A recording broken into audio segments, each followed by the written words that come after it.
Hi යාළුවනේ only ෆෝලව් drama එකේ 4 වෙනි එපිසෝඩ් එකත් ඔයාලට අරගෙන ආවා. කලින් එපිසෝඩ් එක ඉවර වුණේ ෂූයි අන්තිමේදී Taman බලාගෙන හිටපු ෂීයන් එක්ක ඉන්ටර්විව් එකක් කරන්න අවස්ථාව හම්බුණ දැනින්. හැබැයි මේ ඉන්ටර්විව් එකට කලින්ම යූලින් ෂූයි මහන්සි වෙලා සූදානම් කරපු ඉන්ටර්විව් අවුට්ලයින් එක හොරෙන් අරගෙන ගිහින් තිබුණා. ඉතින් අද එපිසෝඩ් එක පටන් ගන්නෙත් මේ සිද්ධියෙන්.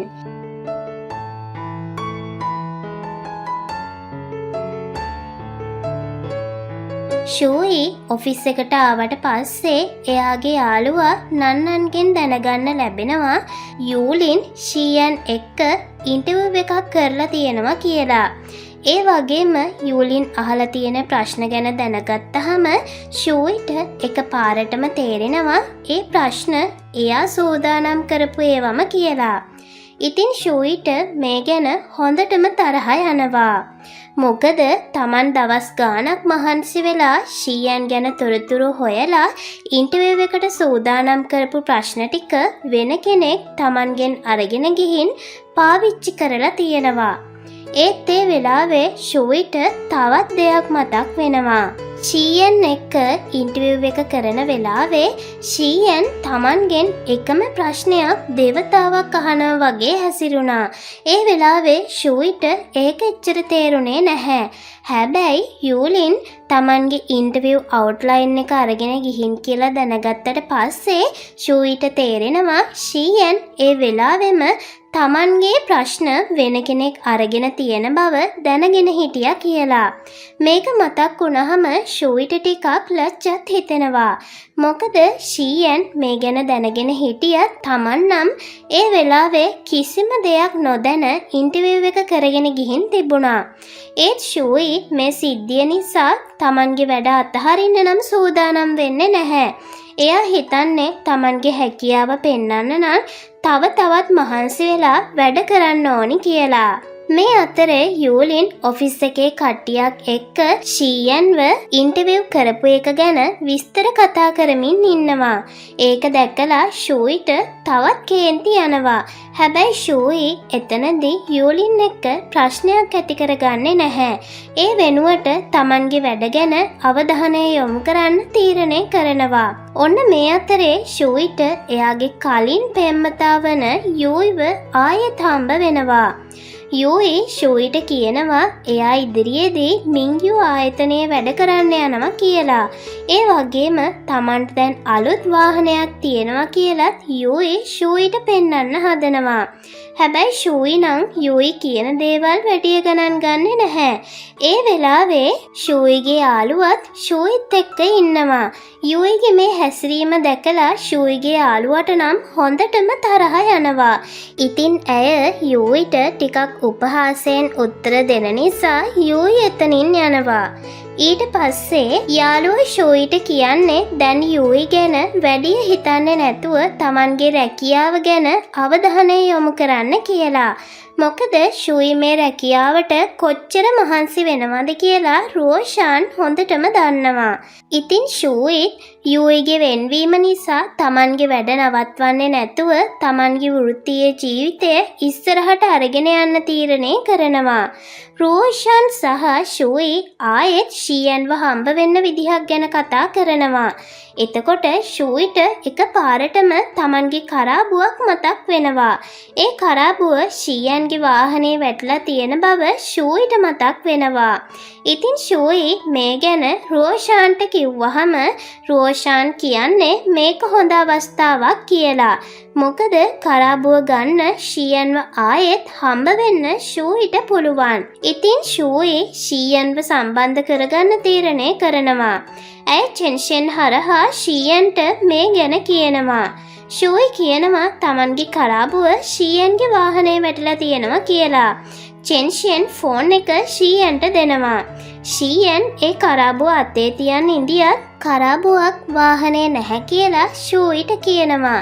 ෂූයිට ඒ කරාබුව ගොඩක් වටින එකක් කියන නිසා ෂීයන් තමන්ගේ වාහනේ පරීක්ෂා කරනවා වගේ ඉඳලා ටික වෙලාවකින් ෂීයන්ට ෂූයිගේ කරාබුව වාහනේ තිබිලා හම්බ වුණා කියනවා. ෂූයි කියනවා ඒ කරාබුව එයාට ගොඩක් වටිනවා කියලා.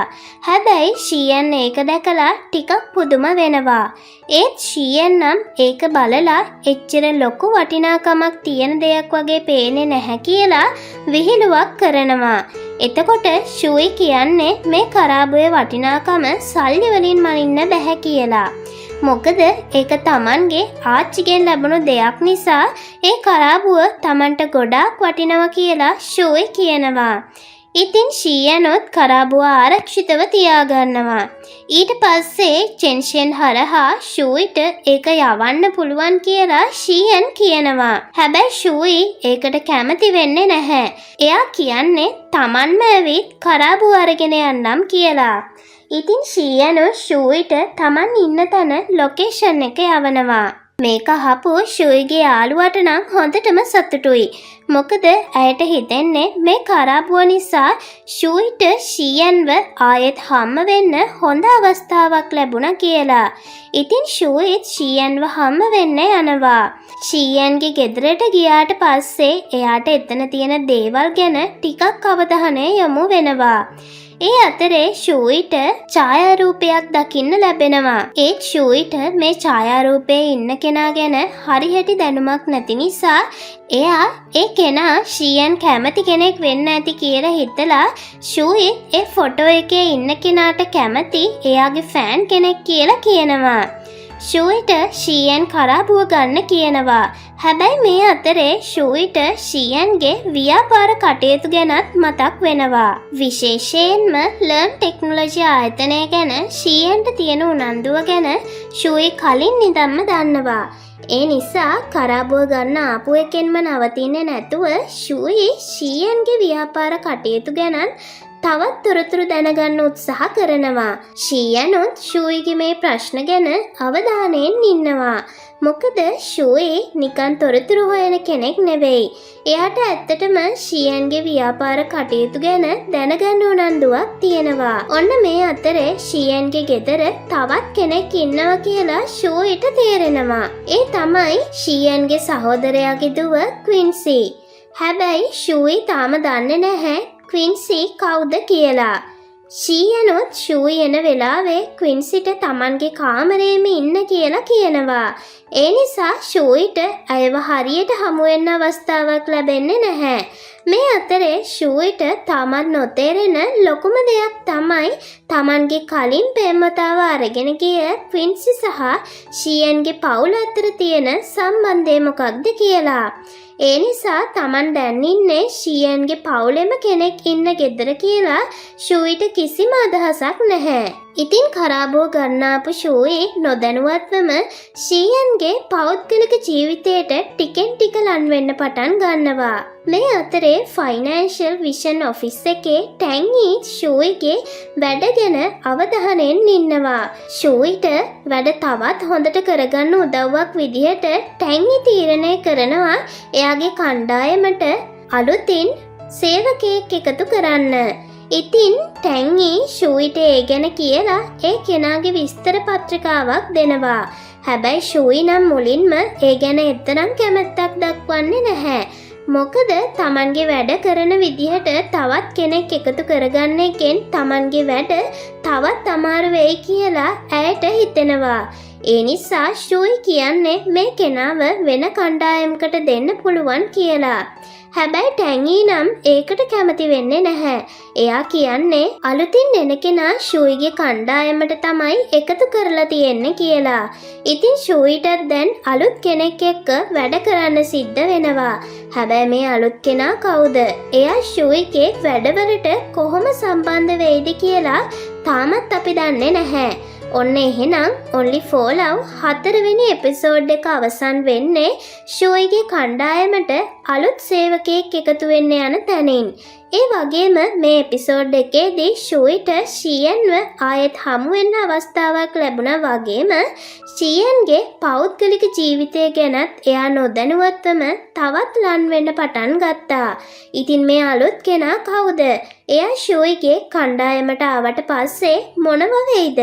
ඒ වගේම ෂූයිට තාමත් නොදන්න ක්වින්සි සහ ෂියන් අතර තියෙන පවුල් සම්බන්ධය ඇයට දැනගන්න ලැබෙන්නේ කොහොමද? ඉතින් මේ හැම දෙම දැනගන්න අපි Only for Love පස්වෙනි එපිසෝඩ් එකෙන් හමු වෙමු. එහෙනම් මේ ලස්සන ඩ්‍රාමා එකේ පස්වෙනි එපිසෝඩ් එකෙන් ඉක්මනින්ම හමු වෙමු.